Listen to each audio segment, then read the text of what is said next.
Magandang umaga. Ladies and gentlemen, may isa na namang abogado nagpakagago. Ang bagong whistleblower laban kay Sara ay grabe pagsisinungaling, halatang halata. Masarap ito sampalin. Oh.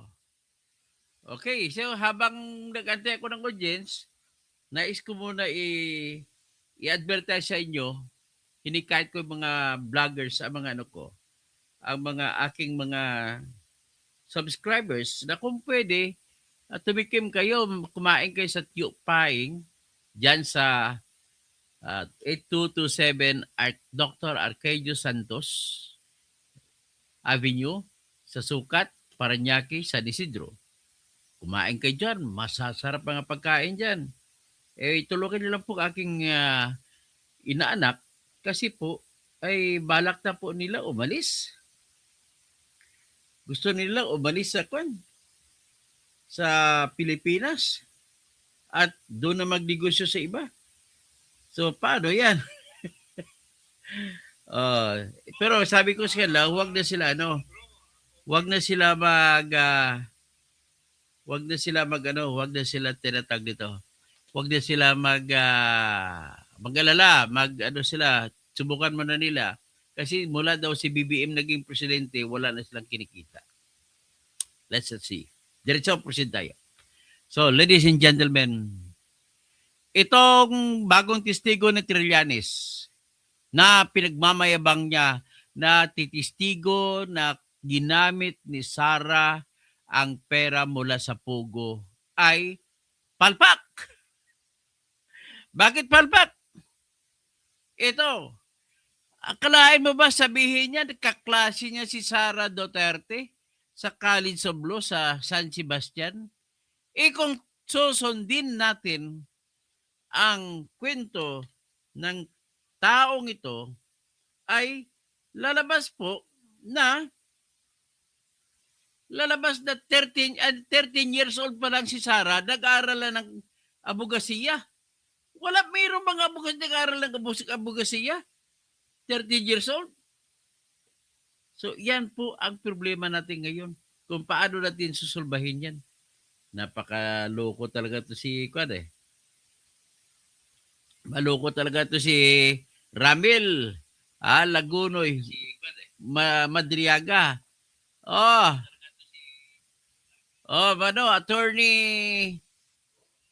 Attorney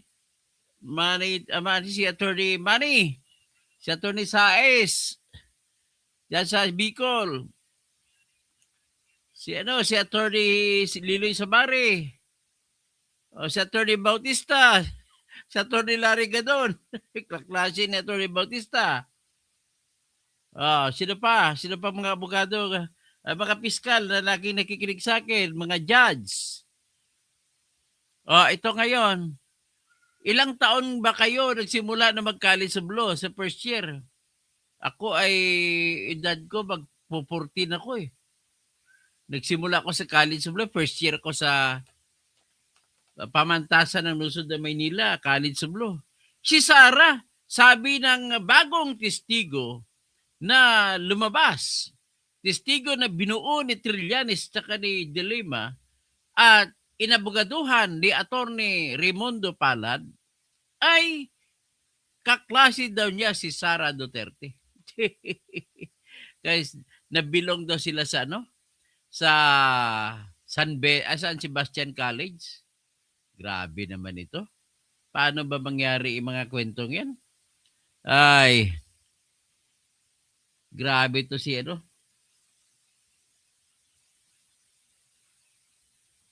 So parehas sila parehas sila ni Sara ng Pakita niya, parehas sila ni Sara ng gumraduate.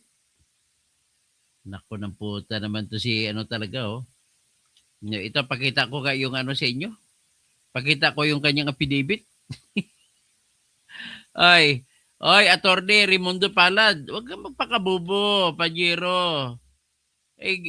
matatanggalan ka lisensya kagaya sa akin. Huwag ka mapakabubo dyan. Paggamit ka naman kay Trillanes, Attorney Palad.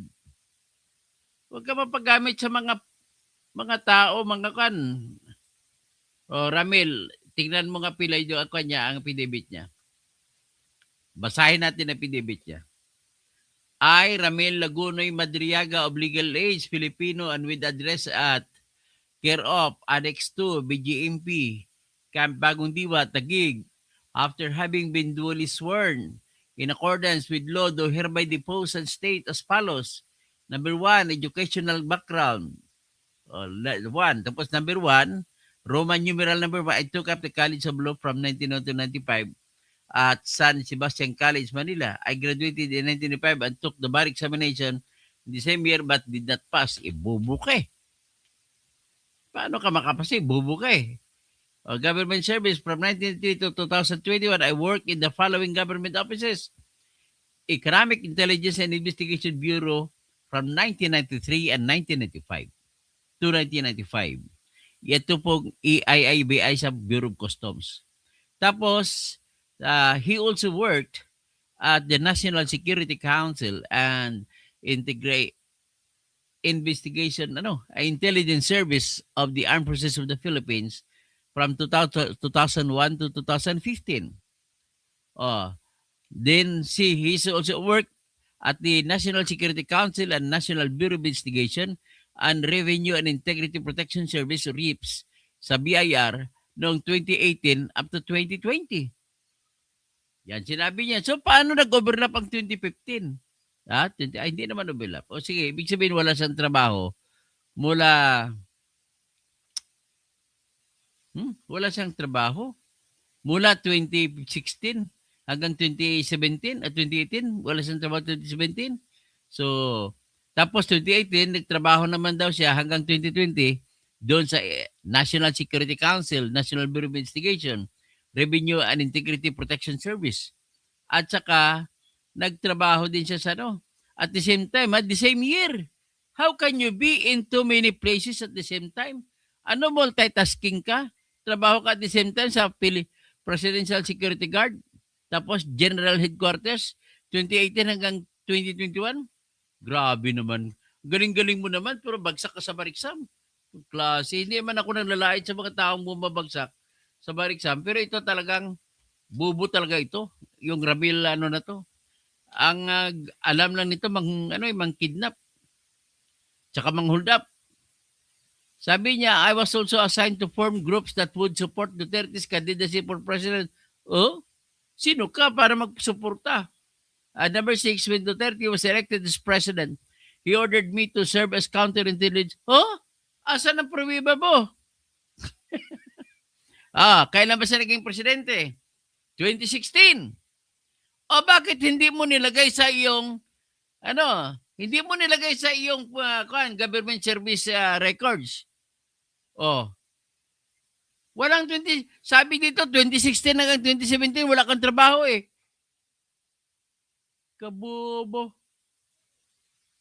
Hindi ko alam kung bobo to. Ay, nako. Nako. Oy, Attorney Palad, ikaw po ang abogado nito ni Madriaga. Nagkikwento ka sa on the spot na in-interview ka.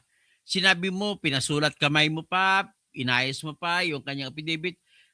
Sa totoo lang, ang affidavit na ginawa po, Attorney Palad, mediocre. Ba't hindi mo aminin ang inyong legal research writer ay hindi marunong sa grammar? Ang affidavit na ginawa mo, to tell you frankly, Attorney Palad, nagpasimpalad na lang. Umiiyak ang grammar nyo. Umiiyak yung syntax. Hindi magkasundo-sundo. Pati mga declaration sa facts, hindi magkasundo. Akalain mo. Ulitin natin. Sabi, ang government service niya, National Security Council at saka Intelligence Service of the AFP mula 2001 hanggang 2015. So 2016, wala siyang trabaho. 2017, walang trabaho. Walang nakalagay dito. 2018, trabaho na naman siya, pero 3 trabaho. Paano may sinasabay-sabay 3 trabaho? National Security Council, National Bureau of Investigation, Revenue and Integrity Protection Service, RIPS. Sa BIR yan. O, tapos, letter D mo, National Security Council naman, from 2018 to 2021, nag-overlap ka na naman. 3 mo trabaho, dinagdagan mo pa ng 2 pa. Presidential Security Guard at saka General Headquarters. 5 trabaho in one and the same time. Sinungaling dito pala sa kwento mo kung paano ka nag-trabaho, sinungaling ka na. Paano maniniwala ang tao sa inyo? Nako. Ay, nako. Ang nag-notaris, hindi ko kilala. Baka si Gutesa style to. Mas maganda pa kay Gutesa kasi coherent. Buno ng detalye. At saka nagkatugma-tugma mga detalye. Ito, hindi nagkatugma. Oh. Una pa lang, hindi nagkatugma. Oh.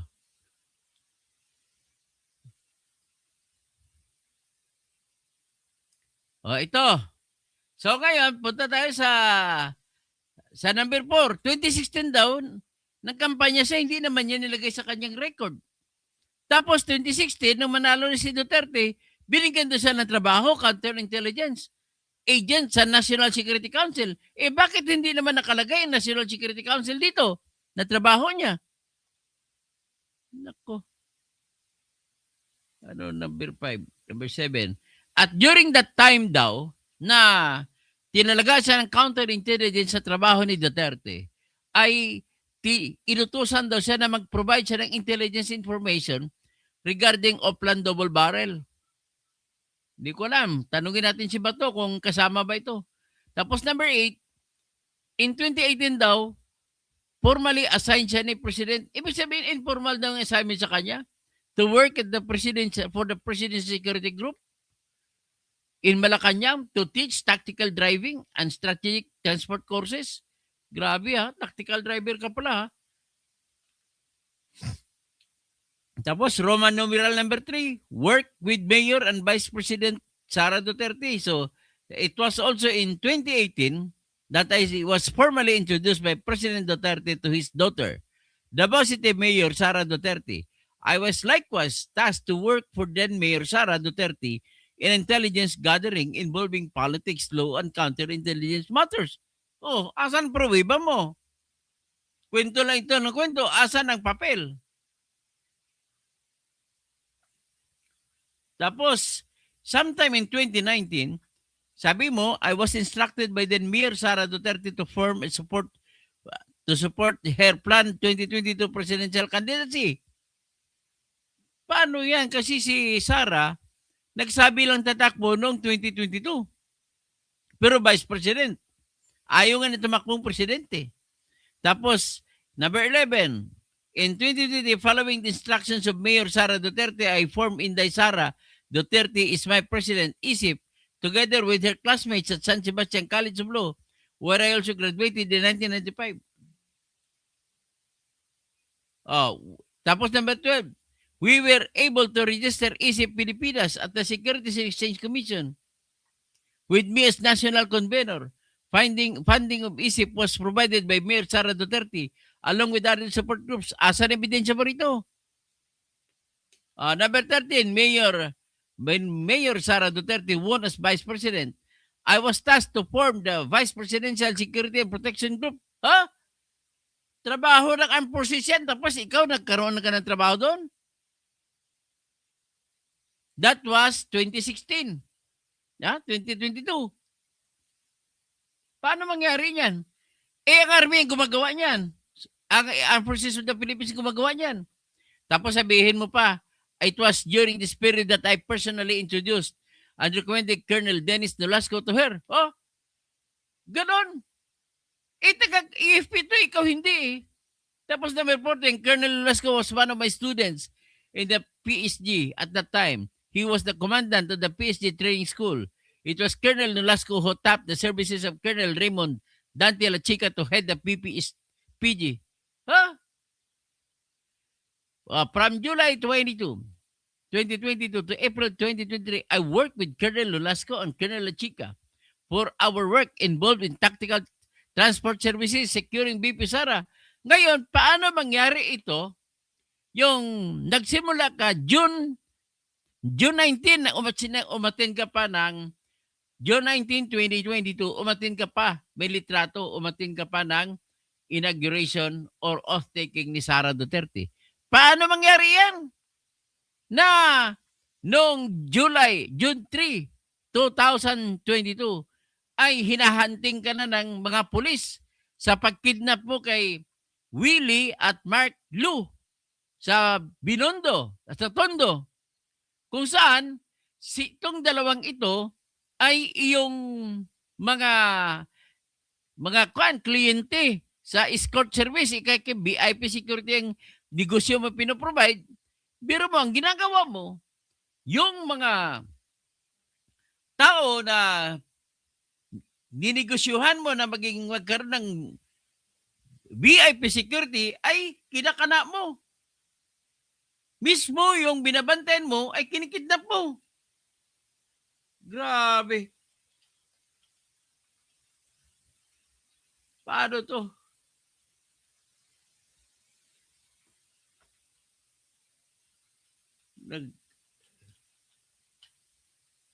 Grabe tong sinungaling nito. Ay, basahin natin yung aresto sa iyo, ha. Basahin natin ang balita.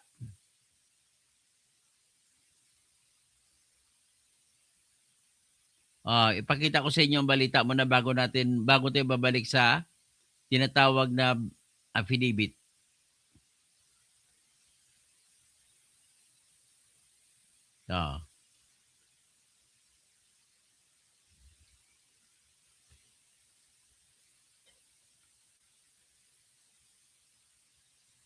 Yan, ha. Ito yung balita sa Manila Bulletin. Nakita niyo ba yan?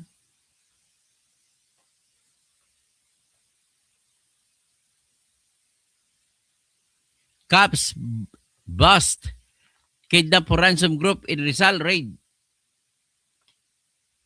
Leader, 4 members arrested.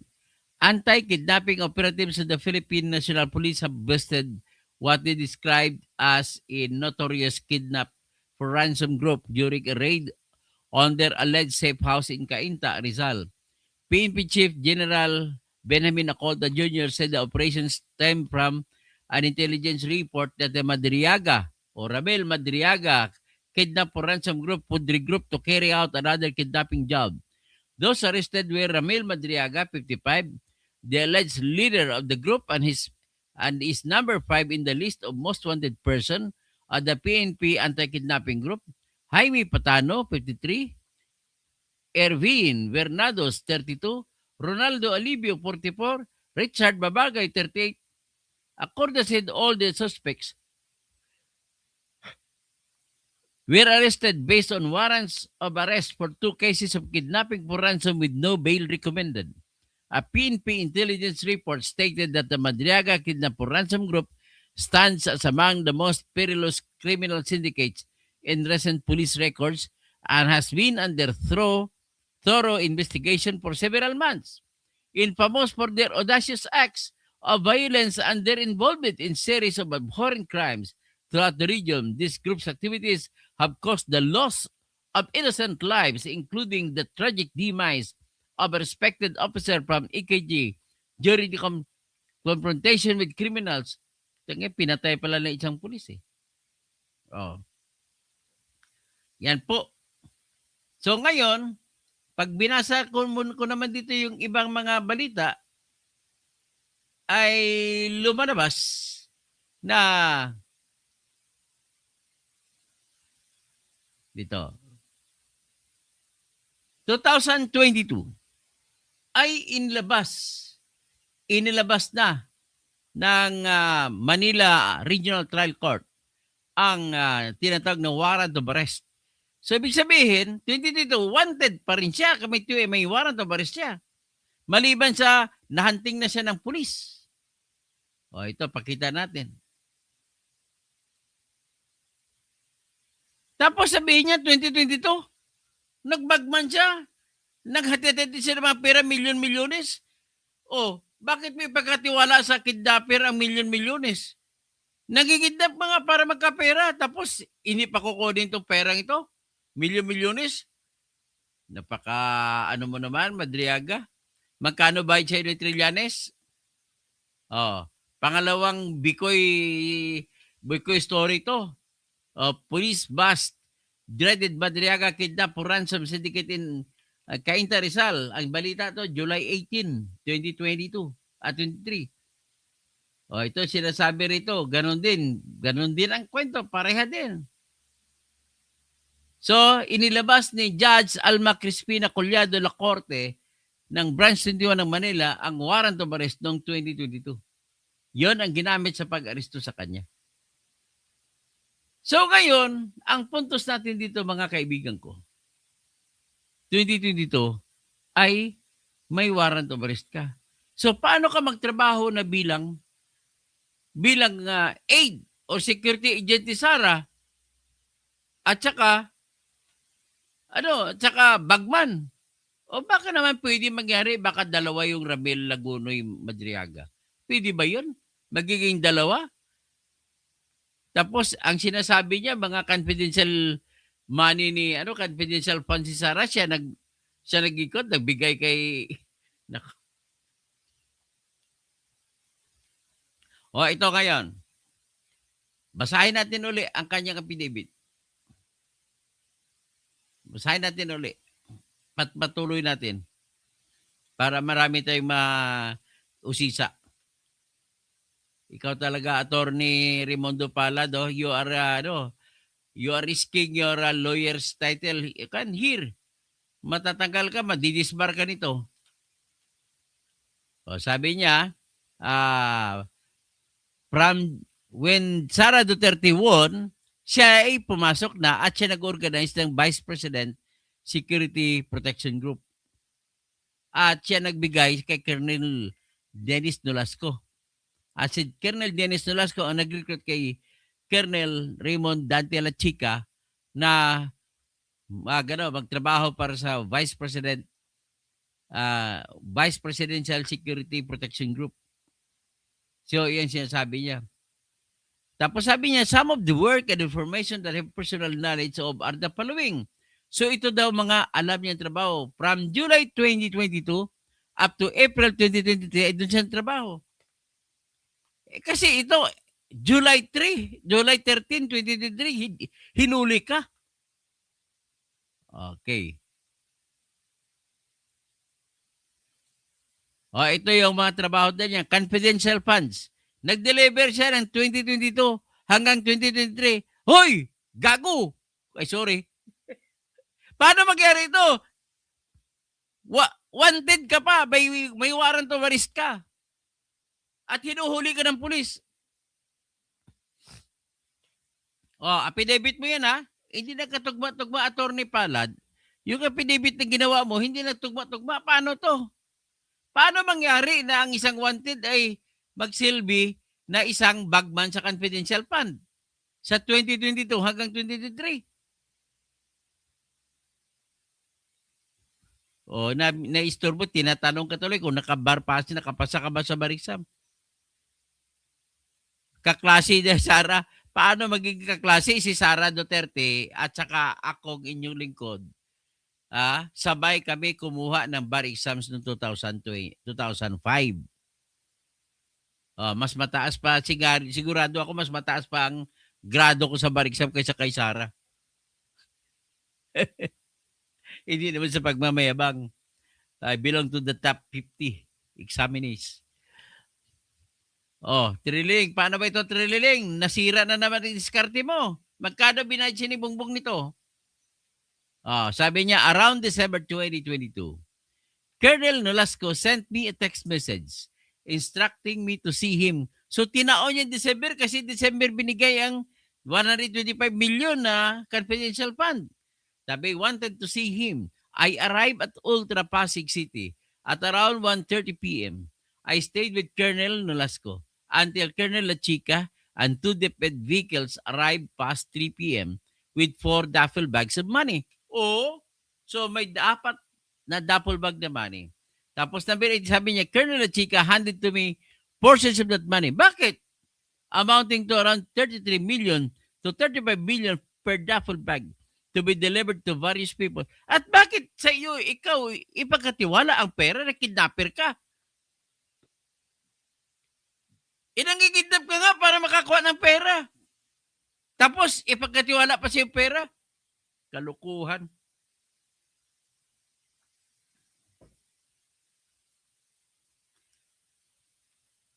So, ngayon, ito, sabi niya, 18-1, one duffel bag of money was for a mayor in... Bakit hindi mo mabanggit ang pangalan ng mayor?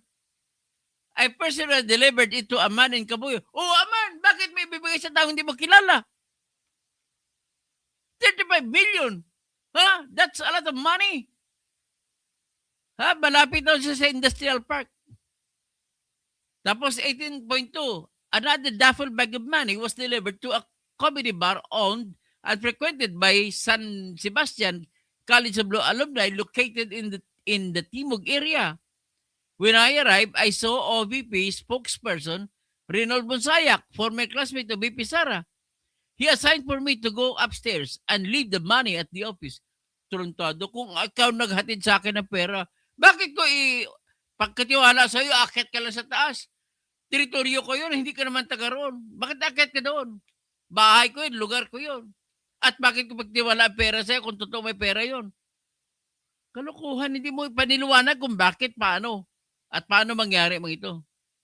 18.3, another duffel bag of money was left in the car. Oh, may kutsi ka pa, which I drove to the ombudsman. Well, bakit ibibigay sa ombudsman? Anong kinalaman sa ombudsman? When I arrived, the guard signaled me to park at a specific... alam pa ng gwardiya kung saan ka magpaparada? After I left, nung umalis ka, iniwan mo ko daw, sabi mo, iniwan mo sakyan. Tapos, nakakita ka ng someone who retrieved the case and drive the vehicle away. Oh, kung mag-drive the vehicle away, dadaan din sa gwardiya yan. Ay, hindi kita talaga maintindihan, no, Madriaga.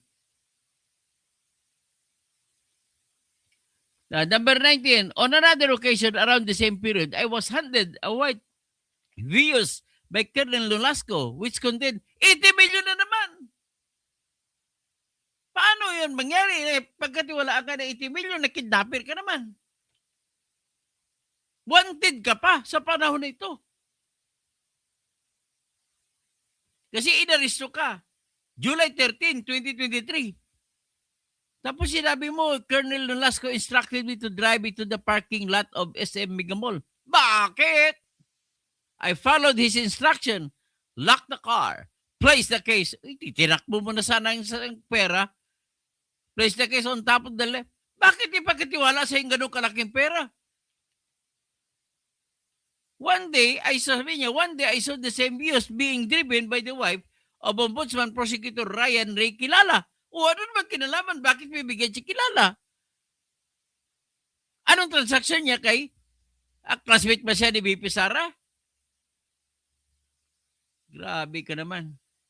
Tapos ito naman, magkwento ka naman, 1 billion pesos cash inside Super Ganda. Grabe ha. Bakit naman nagkaroon ng 1 billion doon? Around the first quarter of February 2020, ito ng panahon ni Digong Presidente, I was instructed by Master Sergeant Canlas, a PSD officer whom I came to know in Davao, to pick up a Super Granja at Jollibee Kamuning. At bakit of all people, bakit ang pipiliin? Ang dami-daming PSG dyan. And deliver it to a car wash along Daang Hari o Muntinlupa City.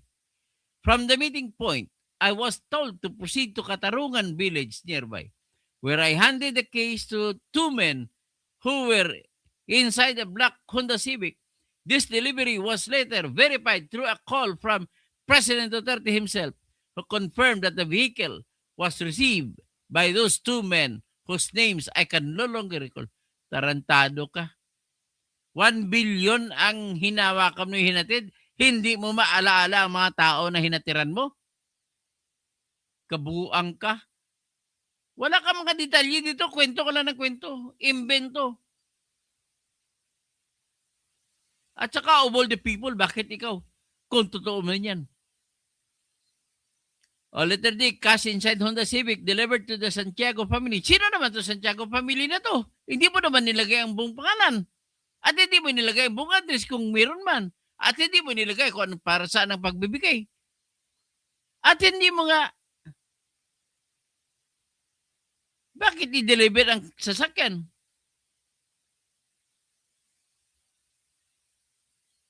Ito naman, sabi mo, January 2022.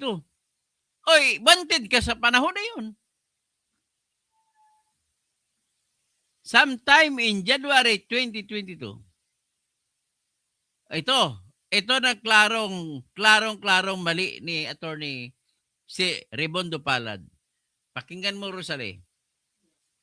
Sabi ni Tikalon na Madriaga.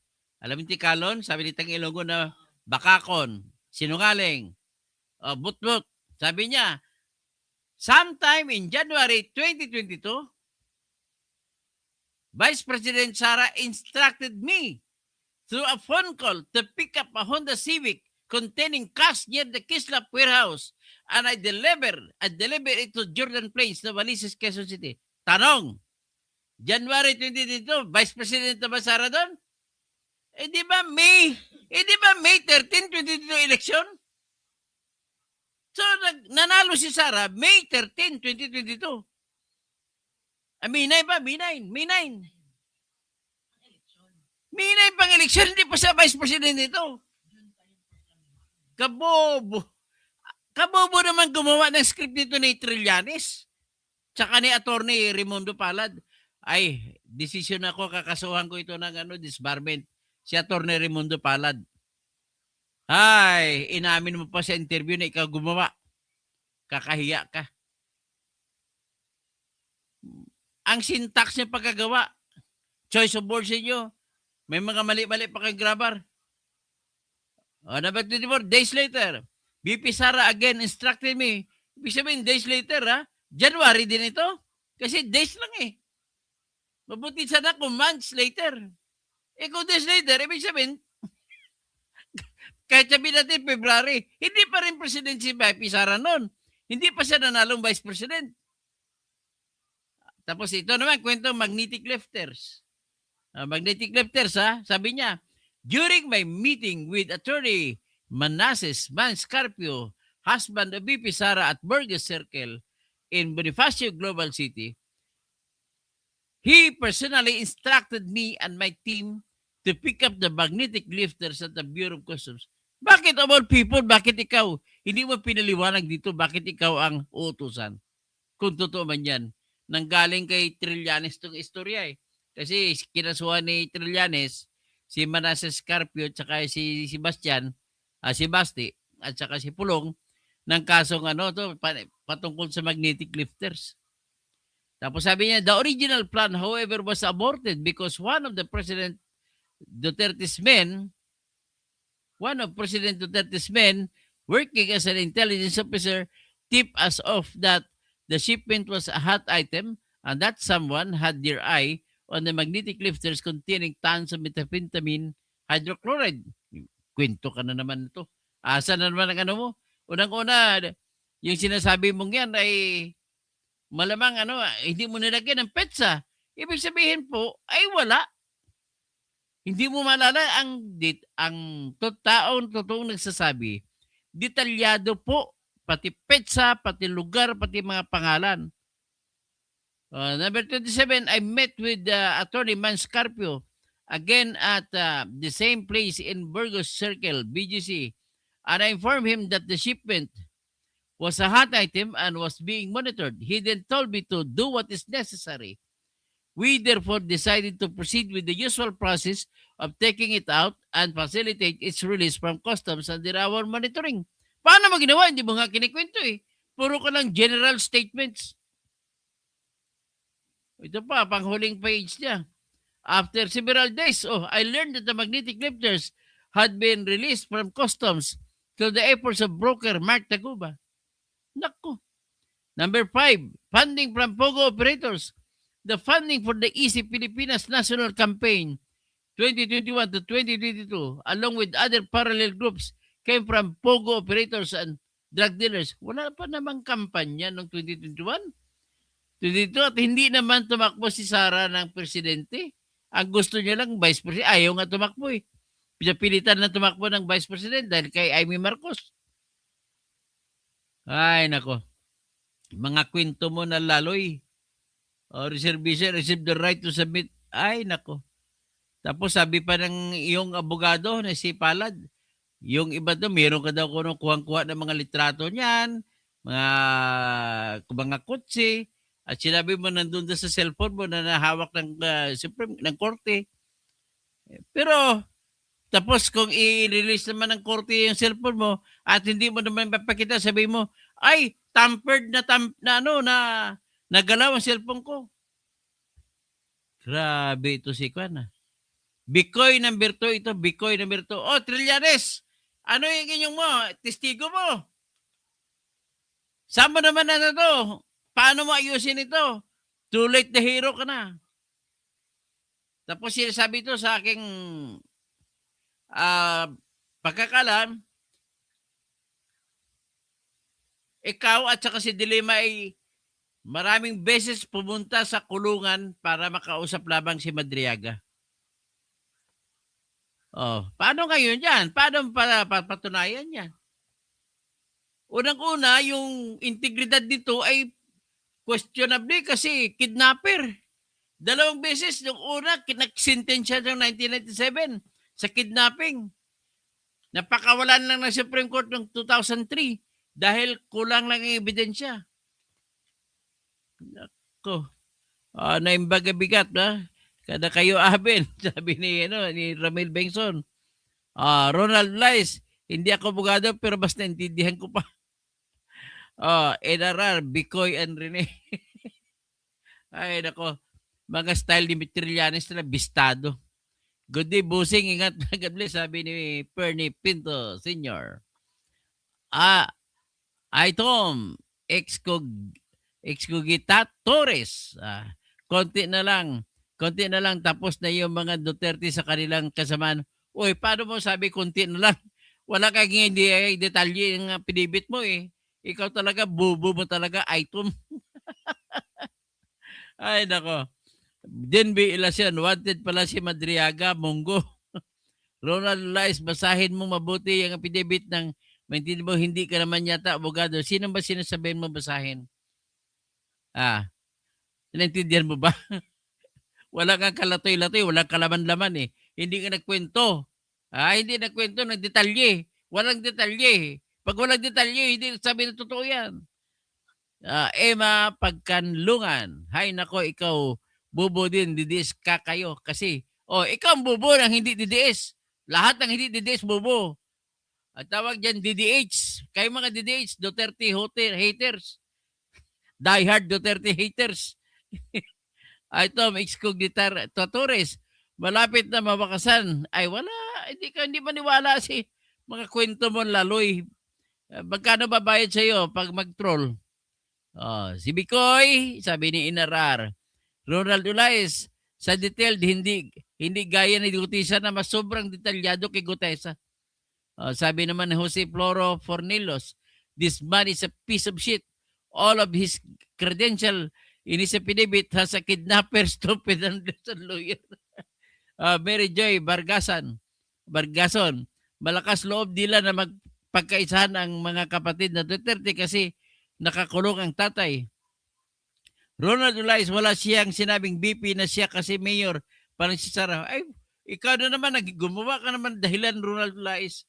Hindi po ito nagsasabi ng totoo, basta tandaan ninyo kung ang affidavit ay hindi nagsasabi ng detalyado ng mga kwento, ay yan po hindi nagsasabi ng totoo. Yan lang po. Ganun lang ho kasimple.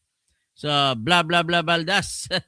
Ang daming sinungaling sa admin ni Bangag, mga Bangag din ba siguro nakatira ng Jess Litros kaya gano'n.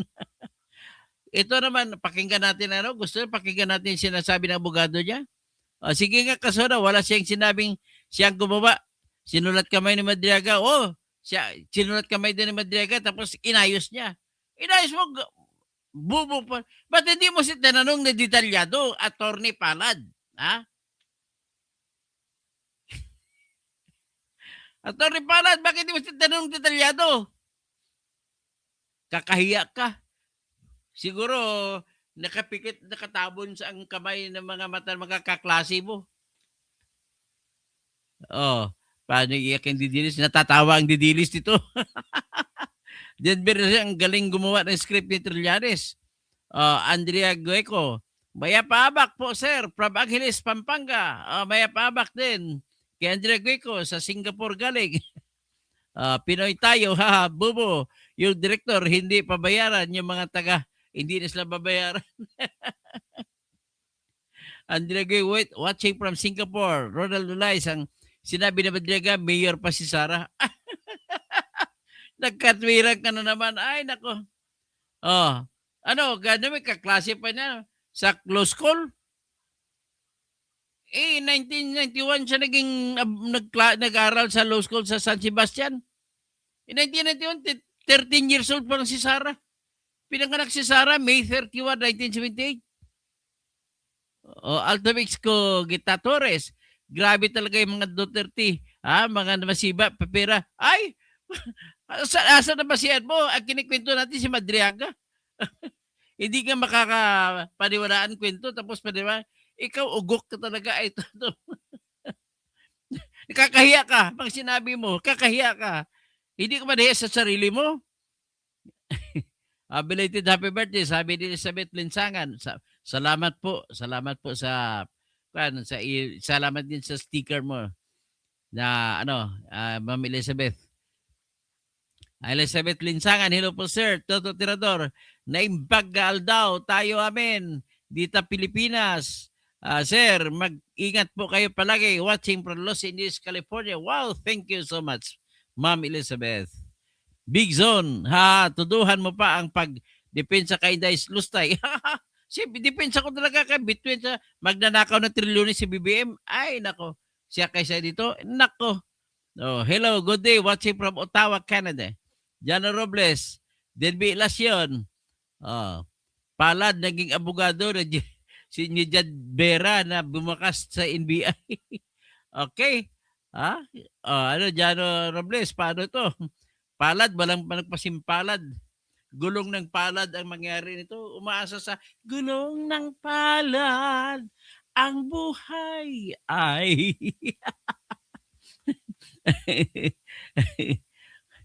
At sabi ni Atty. Palad, tinanong ka tuloy kung nakapasa ka sa bar exam. Si Bardagulan, Matu-Matu, 2.0. Ronald Lois.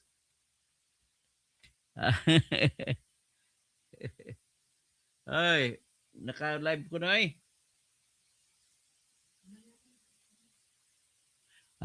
tapos talagang walang makakapigil sa kay Sara. Lagot silang lahat pag nanalo si Sara. Tapos yan talaga ang mangyayari. Watch and learn. Okay? Dereng Duterte haters. Tama. Dereng Duterte haters. Mga DDH. DDH versus DDS. Yung susi na kinukuha ni kaliwang gulong. Hindi ba na detalyado? Ay, nako. Tapos kantahan mo na lang sila ng Desperado, why don't you come to your senses? Come down from your fences, open the gate. It may be raining, but there's no rainbow above you. You better let somebody love you. Let somebody love you before it's too late. Desperado na si BBM. Desperados Trillanes, desperado mga grupo nila, si Deliva, desperado na rin si si Enzo Recto, si Bad, si Batang Manila 2H. Yung mga kinakampihan ninyo, bakit iisang tono nyo? Si Mimaa, Alicia, iisang tono nyo kung ano ang panay lahat kayo, tira, Badriaga. Hindi nyo man lang inalam. Ay, nako, na impossible witness ito. Tanim ito talagang tanim na witness na impossible pa. Oh. Ito, si Bardagulan, mga dilawan, pinklawan, mapapanggap na lang mga Marcos loyalista. Ziksan, walang mga kwintang tao, ang mga mukhang pera, kita ng mall, garapalan pa nakawan. Nako. O Altom, wala ka na talaga magagawa sa buhay mo, Altom. Atom ba? Altom, Itom. Itom. Witchalarabira. Denby Ilasyon. Yung nandito kay Dr. Kausing na troll, bayaran, malaki siguro pa utang. Parang kalahi din yan ni kalahi din ni Madriaga. Ay, nako. Ay, sorry. Nagagalit siya sa kanta ko eh. Jeff Mata, madumi talaga maglaro sa politika si Trillanes at kakamping. Oh, act of God na ang nangyari dahil kumikilos ng makapangyarihan. Tama po. Malapit na po si Sir Inday, si BP Inday. Ang galing mo dating Tony Toto, kinalaban namang magnanakaw tapos kinampihan ng isa pang magnanakaw. Okay. Midar Conmesida, maraming pumabor sa mga bangag. Ako never fade. Duterte pa rin. O yan, tama. Ilonggo, bakit pumayag mga Pilipino walang public live sa mga isasauli na whistleblower kung ibabalik ang pera? Shanice, that's why they always fail. Ronald Lies, ang apoy hindi na mamatay at ang nagmumura sa banal na Diyos ay hindi magtatagumpay. Ganun ba? Hindi naman nagmumura. MG Fern, kasing edad ko si Sarah, June 1978 din ako, 1991, first year high school ako. Wow. Basahin mong mabuti, sabi niya. Virgie Piquero, sablay ang script ni Trilling, asong kanin. Shanice, kita mo ba? Kahit ano pang ginagawa kay BP, di sila magtatagumpay. Itom, paano yan, Itom? Daging talo ang inyong talo diskarte nyo. Ha? Okay. Sino pa? Si Justicia. It's nauseating that you now side with nagsaside ako doon. Alam mo, Justicia? Kasi ang iyong sinaside ay BBM, mga trilyon-trilyon na naka, walang kwenta. The only way matanggal yan. Dito lang ko kay Duterte. Sa totoo lang. Kasi bakit? Kinidnap nyo, binalibag yung batas ng Pilipinas. Why should I not cry? I am for the law. Ang ibang mga abogado na hindi mag-complain, yan po mga abogado na gusto nila ay law of men, hindi law of law. Dapat batas ang sundin natin. That's number one reason kung bakit yung pag-kidnap nila. Bawal na bawal yun. Only our court can allow arrest. Only the local court, not the ICC court. Kaya dapat dinaan mo na nila yun sa dinaan mo na sa local court. Kaya naintindihan mo na hustisya. If you are a lawyer, and if you know the law, you will not allow that to happen. Kasi mga lahing biyandalo yan. Kaya sigurado ako, kapag pumalit ang yung power, makukulong habang buhay yan. Ang si Remulla na dalawa, si Bunjing at saka si Janvic. Makukulong din si Gibo Teodoro. Makukulong din si Eduardo Anyo. Makukulong din si Bibim. Makukulong din si Marcos Lacanilao. Kasinumayan, isama muna Toto si Peebles. Si Peebles ko walang kwenta to. Adictos din ito, sabi nila pero hindi wala kong ebidensya. Pero sinasabi lang nila, adictos. Si White Ouroboros. Ito naman si Kwan, Si Mima Alicia, pakunwari pan, nagpa-style-style pa kuno, inalok siya ng 70, ano, 70,000. Ang dami-daming mga Marcos vloggers yan. Sa lahat ng Marcos vloggers, ikaw pang alokay ng mga Duterte side. Kasinungaling numero 1 sa'yo. So, Greg Ko Batista. Boss, good morning po. Shout out sa mga ka-workmate ko na sina Patrick, Gary at Mr. Krabs, owner ng restaurant. Oy, Krusty Krab, lagi ako kumakain dyan. Sa Pasay, magdadine na kayo, lagi kumakain dyan. Sa King Crab, lagi, sige, hanapin ko yan. Pero una ko natikman yung Krusty Krab, alam nyo saan doon? Sa San Fernando, Pampanga. Pero yun, masarap din dyan. Sigurado yan. Meron pa kayo, di ba? Yung plastic, ipatong sa lamesa. Tapos, kabay. Ano na, bardagulan sa pagkain sa lamesa. Yung tawag dyan, budol fight. Tapos, sino ba yan? Greco, Batista. Boss, good morning. Pa-shoutout sa mga ka-workmate. Sinoutout ko na, pati yung mga King Crab, yung Krusty Krab dyan sa Pampanga, sa San Fernando. Tapos, sino pa? Daphne Francisco, itsura mo parang galing sa ilalim ng lupa. Kailaman di nanalo ang galing sa kadiliman. Ronald Gulais, kaya kahit kayo mga DDS ay hindi kayo exempted sa pagbawi ng Diyos sa respetong hinalo. Ay nako, wag mo na pa, matagal na yun. Ando na nga yun, pinarusahan ng si Duterte, nandun na sa ICC. Ano pa rin, tapos lahat ng pagnanakaw dito, isisisi nyo sa tao na nandun sa ibang bansa. Sa totoong kwento lang, Richard Paul Kahapay, anong 13 years old si Sarah sa taong 1991? Siyempre 1970 siya sinilang. Magbilang ka. Baka mali math ko. 1978 siya sinilang, Richard. Tapos kung 1998 ay 20 years lang siya, 20 years old. Di ba? Minus 7, di 13 years old na siya. Natoy, hello mga kadutae. Tapos, Romel Bengson, Dr. Toto, ipokrito yan ang mananiwala kay Madriaga. Ilonggo, bakit hindi nila kayo pauwi sa Saldico? Takot sila. Kunwari lang yan ni BBM na kansilado na passport ni Saldico. Tira na, tatakot na wag kang umuwi. Wag kang umuwi. Kasi oras na umuwi Saldico, patay kang bata ka. Sabog bahay tayo. Bakit? Titistigo ngayon, dala-dala, cellphone, dala-dala ang record, mga text, mga video, ng mga pera, ay patay kayong lahat.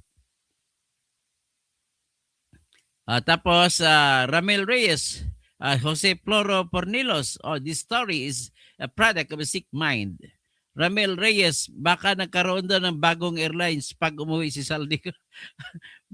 Bagong airport, pangalan, Saldico International Airport. Naku, wag kang umuwi. Magbabagong pangalan ng airport natin. Ininaragi ko, Batista, kumita na yan.